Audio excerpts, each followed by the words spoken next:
Hey guys, Miranda here from Single Girl Eats, and welcome to one of my recipe videos.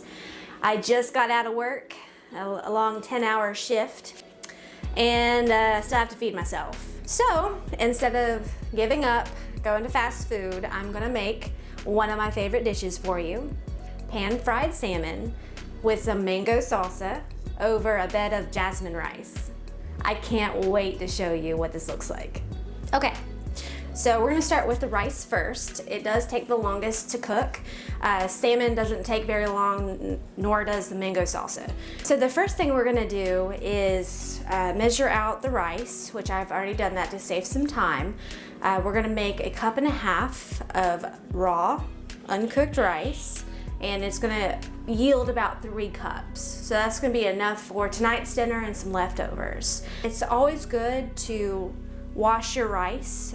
So I have a little baby colander with the tiniest holes I could find so the rice doesn't slip through.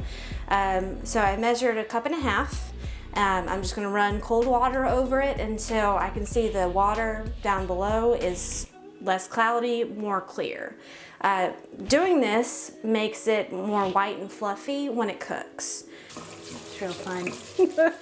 There's something about being in the kitchen though, when you've had a hard day at work. At least for me, it's my happy place. By this time, your rice should be thoroughly washed, or at least ran through. Just a quick segue before we move on to cooking the rice. I wanted to introduce my little yellow buddy right here. It's Wolfgang Puck, and it's one of my favorite things to cook with, because I set it and forget it. It is very lightweight, portable mini version of a classic rice cooker. So some of the features of this neat little rice cooker that I think everyone should have in their kitchen, especially if they cook for themselves, is it's very easy to clean, very durable plastic on the outside.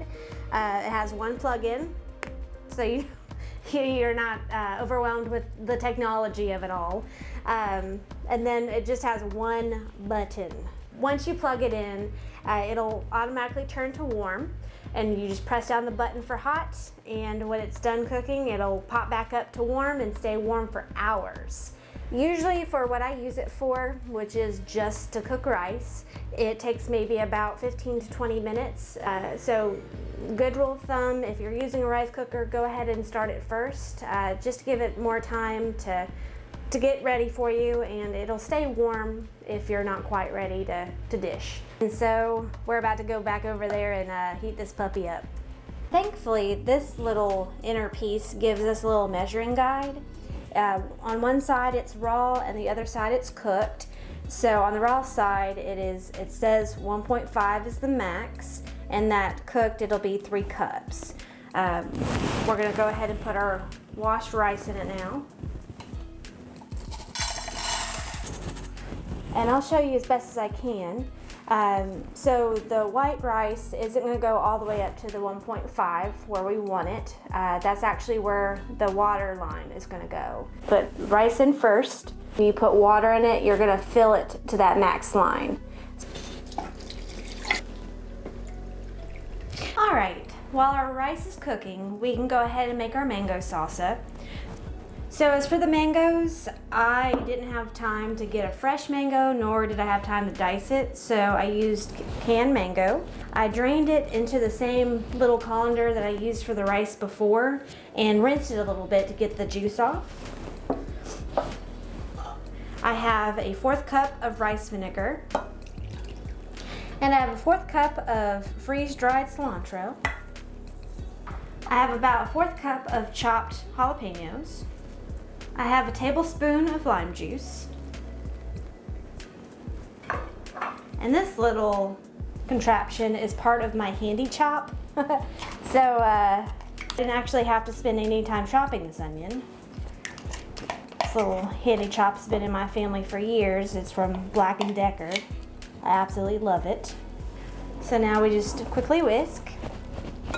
And you're probably thinking that you're used to seeing mango salsa with red onion, And that is true, it usually does call for red onion. Tonight I'm just flying on the seat of my pants. But honestly, white onion is gonna do just fine for this salsa. And now that it's well mixed, I keep it in the fridge until I'm ready to plate. And so now we're on to frying. The oil that I like to use is avocado oil. It's a high heat oil that has a neutral flavor, and it just helps facilitate frying. And while I'm waiting for that to heat up, I'm just gonna salt the skin of the salmon. And spread the oil around a little bit. A good temperature for me is a little bit above medium. And a good rule of thumb to tell when the oil is ready for frying, especially with fish, is to watch the movement. If there's some movement along the oil, that just means that the temperature is right. All right, in goes our salmon, skin down. Oh yeah. So we're gonna leave it skin down for about 5 minutes. I'm gonna go ahead and salt the flesh. Okay, in about 4 to 5 minutes, you're gonna gently try to turn. And sometimes I have to use an extra utensil to make sure it doesn't break apart on me.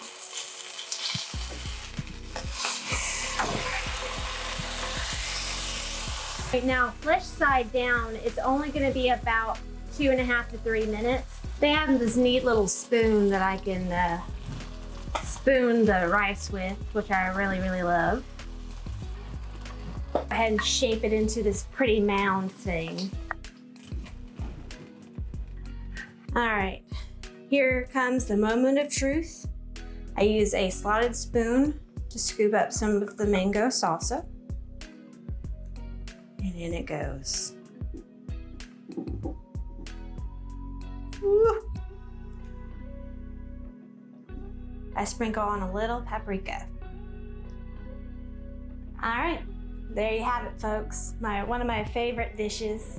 I'm so excited to eat it. I'm so hungry.